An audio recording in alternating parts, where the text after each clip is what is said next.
ध्यायेयं रत्नपीठे सुखगुणपठितं शृणोति श्यामलाङ्गीं नास्त्यैकाङ्घ्रिं शरदशशिशकरधरां वल्लरां वारयन्तीं कल्हाराबद्धमाला नियमितविरसं चोदिकां रक्तवस्त्रां मातङ्गीं शङ्खपात्रा मधुरमधुदा चित्तत्ववा भाषिका।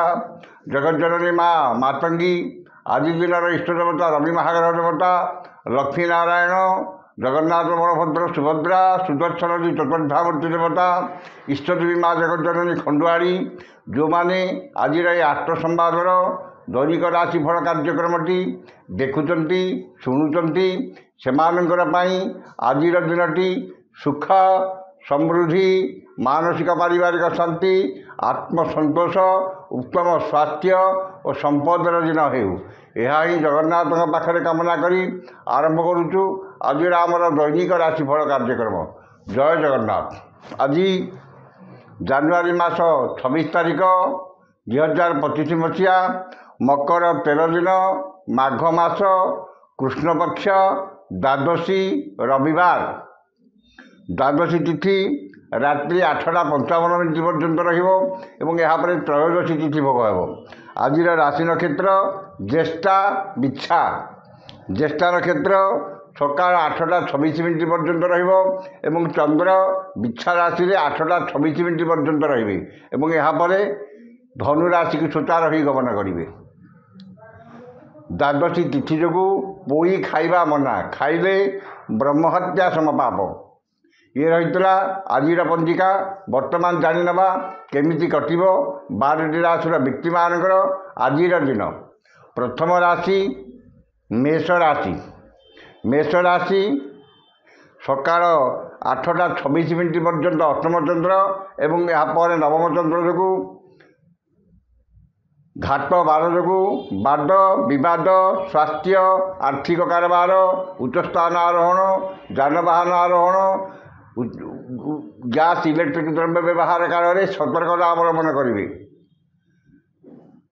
मान सम्मान हानि मानसिक दुश्चिंता परिवार में मनमालिन एवं निजर प्रिय बंधु किंबा पुरातन बंधुक सह विवाद किंबा अपमान मिल पारे। मन अस्थिर विषादग्रस्त चापग्रस्त एवं शारीरिक पीड़ा भोगे।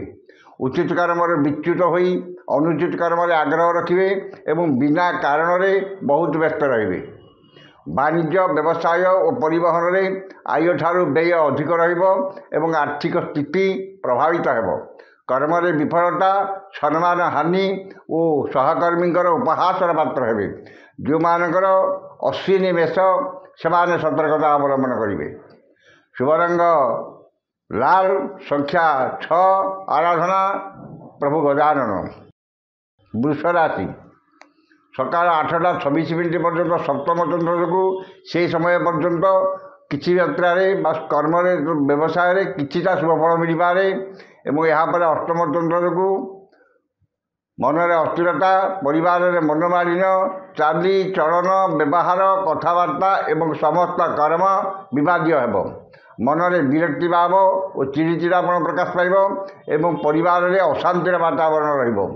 मन अस्थिर विषादग्रस्त चापग्रस्त एवं शारीरिक पीड़ा भोगे। वाणिज्य व्यवसाय और परिवहन में आय स्वल्प हो एवं बदखर्च अधिक हो। कर्म में विफलता और बाधा विघ्न लगी जो मानकर रोहिणी वृष से सतर्कता अवलंबन करेंगे। शुभ रंग नील संख्या 4 आराधना प्रभु जगज्जननी माँ गायत्री। मिथुन राशि षष्ठ और सप्तम चंद्र उभय भोग हो बुध नक्षत्र सकाल 8:26 पर्यंत रोज मानसिक पारिवारिक शांति एवं दाम्पत्य जीवन में मधुरता आसब।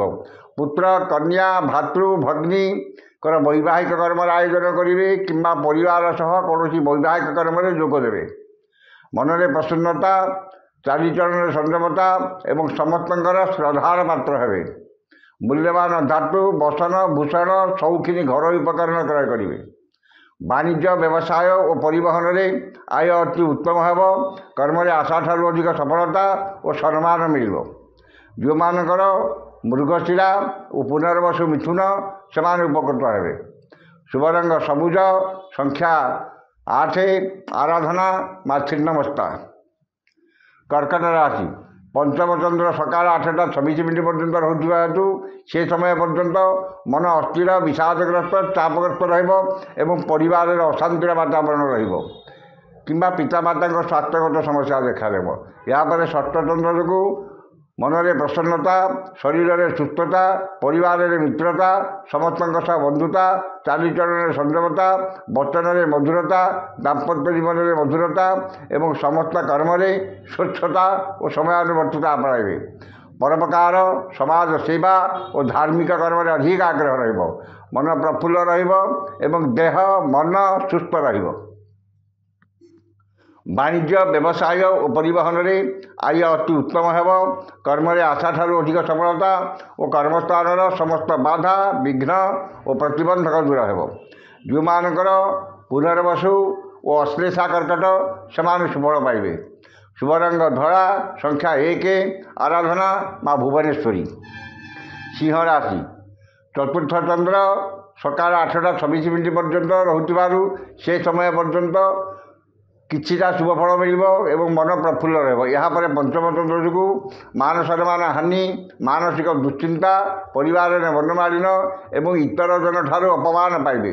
ମନ ଅସ୍ଥିର, ବିଷାଦଗ୍ରସ୍ତ, ଚାପଗ୍ରସ୍ତ ରହିବ ଏବଂ ସନ୍ତାନମାନେ ବିଶୃଙ୍ଖଳିତ ହେବେ।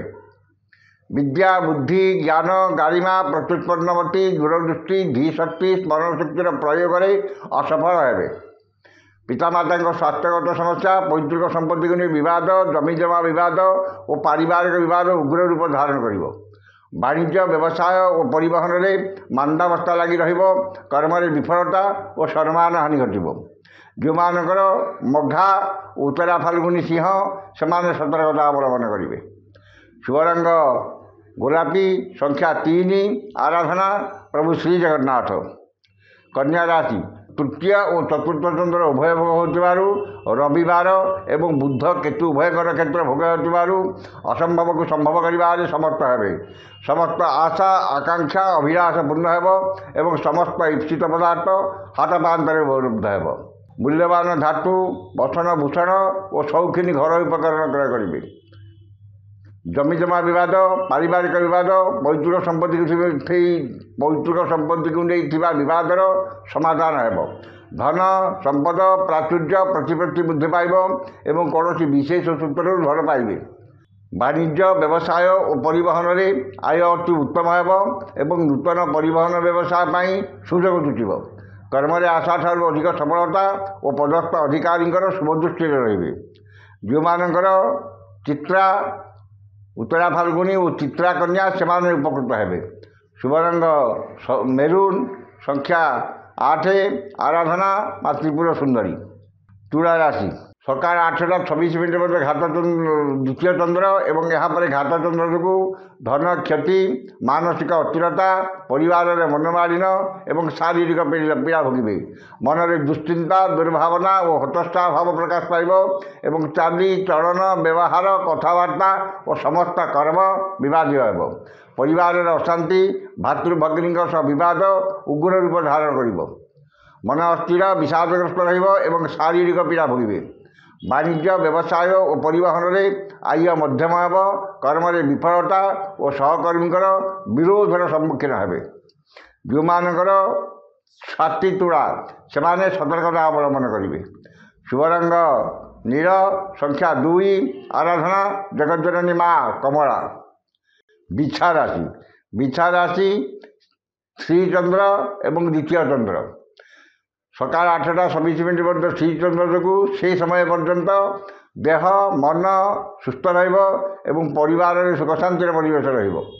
ଏହାପରେ ଦ୍ୱିତୀୟ ଚନ୍ଦ୍ର ଯୋଗୁଁ ଧନକୁ ନେଇ ବିବାଦ ଓ ମାନିମକଦ୍ଦମାରେ ପଡ଼ିପାରନ୍ତି। ମୂଲ୍ୟବାନ ପଦାର୍ଥ ନଷ୍ଟ କିମ୍ବା ହଜିଯାଇପାରେ। ଅନ୍ୟଠାରୁ ଆଣିଥିବା ଧନ ଫେରାଇବାରେ ଅସମର୍ଥ ହେବେ ଏବଂ ଅନ୍ୟକୁ ଦେଇଥିବା ଧନ ପାଇବାରେ ବିଫଳ ହେବେ। ବାଣିଜ୍ୟ, ବ୍ୟବସାୟ ଓ ପରିବହନରେ କ୍ଷତି ପହଞ୍ଚିବ। କର୍ମରେ ବିଫଳତା ଓ କର୍ମ ପ୍ରତି ଅନାଗ୍ରହ ଭାବ ପ୍ରକାଶ ପାଇବ। ଯେଉଁମାନଙ୍କର ଅନୁରାଧାବିଚ୍ଛା ସେମାନେ ସତର୍କତା ଅବଲମ୍ବନ କରିବେ। ଶୁଭ ରଙ୍ଗ ହଳଦିଆ, ସଂଖ୍ୟା 11, ଆରାଧନା ମା ଚଣ୍ଡୀ। ଧନୁ ରାଶି ଦ୍ୱାଦଶ ଚନ୍ଦ୍ର ଏବଂ ଶ୍ରୀଚନ୍ଦ୍ର ଉଭୟ ଭୋଗ ହେଉଥିବାରୁ ଖର୍ଚ୍ଚ ଅପେକ୍ଷା ସଞ୍ଚୟରେ ଅଧିକ ଆଗ୍ରହ ରହିବ ଏବଂ ଧନର ସ୍ୱାଦ ବିନିଯୋଗ କରିବେ।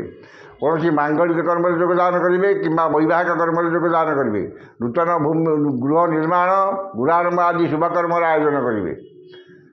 ଖର୍ଚ୍ଚ ଅପେକ୍ଷା ସଞ୍ଚୟରେ ଅଧିକ ଆଗ୍ରହ ରହିବ ଏବଂ ଧନ ମାନ ସମ୍ମାନ ଲକ୍ଷ୍ମୀଙ୍କର କୃପା ଏବଂ ସୁଖାଦ୍ୟ ସୁବସନ ପ୍ରାପ୍ତି ହେବ।